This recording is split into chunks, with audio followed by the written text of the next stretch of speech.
Bonjour à tous, c'est Adrien et aujourd'hui je vais vous faire une vidéo qui ne va pas parler de réparation, une fois n'est pas coutume, mais qui va vous parler de la poste. Pourquoi je fais une vidéo sur la poste? Tout simplement parce que dans le cadre de mon activité, je suis amené à me rendre très régulièrement dans un bureau de poste. Et à la poste, on a un gros préjugé en France sur les postiers. On dit que quand on va à la poste, on attend énormément de temps, que c'est la faute des postiers. Et en fait, moi, ce que j'ai remarqué, c'est que c'était pas du tout la faute des postiers, et c'était bien souvent la faute de clients en fait. Vous avez des clients qui font perdre du temps en fait à la poste et au postier, et donc en fait, ils font perdre du temps aux gens qui sont derrière. Et moi, à force de remarquer ces petites erreurs, j'ai pu développer des petites astuces, des petits conseils, des petites techniques qui vont faire que je vais passer le plus rapidement à la poste. Au moment où je vais être au guichet, en fait, ça va se faire le plus rapidement possible, ce qui fait que je gagne du temps personnellement, mais également que je fais gagner du temps aux personnes qui attendent derrière. Et donc dans cette vidéo, je vais partager avec vous ces petites astuces. L'une des premières astuces que je vais pouvoir vous donner, ça va être celle de préparer vos envois à la maison. Et ceci, ça va se faire de plusieurs manières possibles. L'une des premières manières pour préparer ces envois à la maison, elle va consister à demander à votre guichetier qu'il vous fournisse des bordereaux vierges que vous allez pouvoir garder chez vous. Donc ça, ce sont des bordereaux. Donc vous voyez, il en existe de tout type, il y a énormément de bordereaux à la poste. Ici, vous avez pour les colissimo avec signature, ici pour les colissimo sans signature.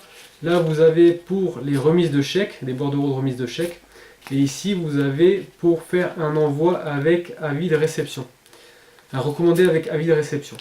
Et donc, bien souvent, ce qu'on voit, c'est que vous avez des clients qui vont demander au postier directement ces bordereaux avant de les remplir sur le guichet. Et donc là, pendant qu'ils remplissent leurs bordereaux, des fois, ils empêchent les autres clients de passer tout simplement au guichet. Ou bien, tout simplement, ils vont monopoliser de la place, ils vont monopoliser un stylo. Et Dieu sait qu'il n'y en a pas beaucoup, des fois, dans les bureaux de poste. Et donc en fait tout ça, ils auraient pu le faire chez eux. Et en fait donc voilà, vous demandez à votre guichetier qui vous en fournisse. Et quand vous les remplissez à la maison, ça a aussi un avantage, c'est que au moins vous le remplissez qu'une seule fois. Parce que si vous notez l'adresse sur un petit bout de papier qu'après vous allez recopier à la poste, vous perdez du temps. Là vous copiez directement l'adresse au bon endroit et donc vous gagnez du temps et vous faites gagner du temps à tout le monde.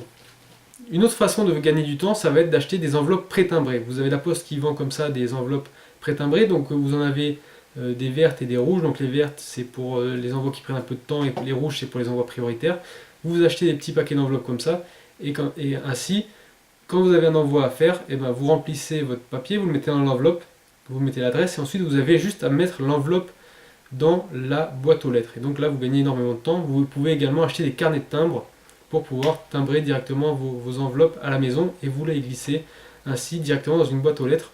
Également une autre astuce pour préparer ces envois à la maison, ça va consister à avoir un petit stock de petits cartons, voilà. Des petits cartons comme ça, on peut en trouver partout. Quand vous faites des commandes sur internet, généralement on vous les envoie dans des petits cartons comme ça. Et également dans les zones commerciales des villes, vous pouvez souvent trouver des petits cartons comme ça vides qui ont été jetés.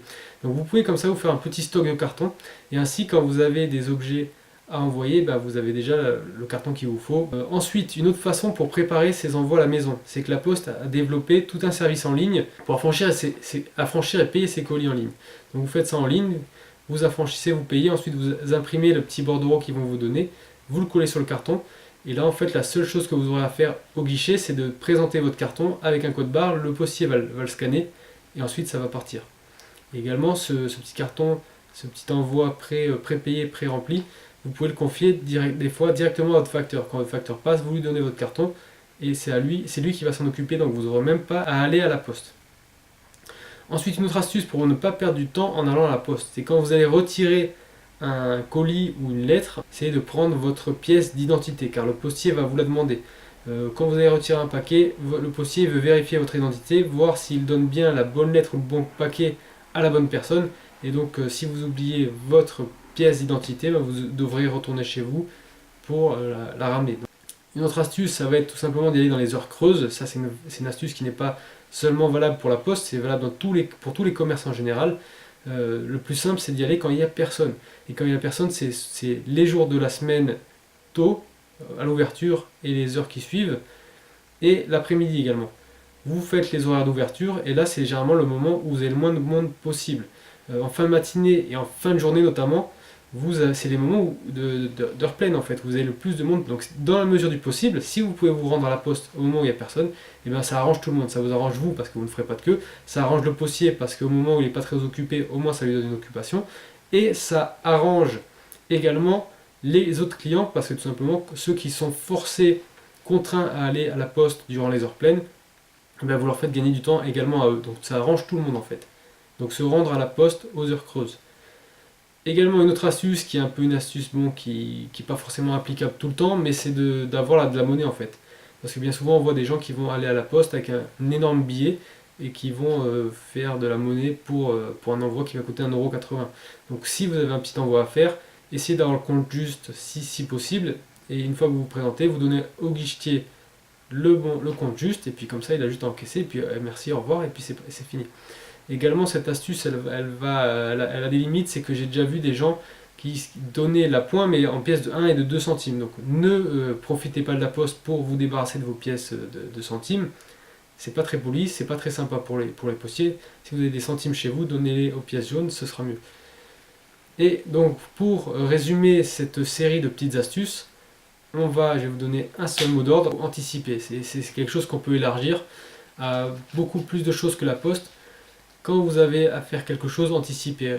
Faites-vous la liste dans votre tête des choses qu'il va falloir que vous apportiez, des documents à apporter, des choses à faire, et anticipez toutes ces actions et préparez-les en avance. Ça, c'est une astuce qu'on peut avoir également quand on se présente à un poste de frontière et que vous avez un passeport. Et ben préparez la bonne page pour la personne qui va vous contrôler, pour le douanier.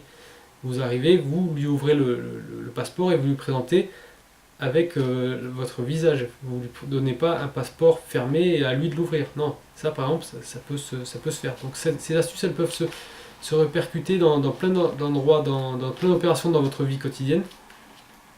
Donc ce n'est pas une liste exhaustive, peut-être que vous aussi vous avez des astuces à partager. Dans ce cas-là, je vous invite à les mettre dans les commentaires. Et également, si vous avez aimé cette vidéo, je vous invite à mettre un pouce bleu, ce qui aidera à la faire connaître. Voilà. Donc je vous remercie de m'avoir écouté et je vous dis à bientôt.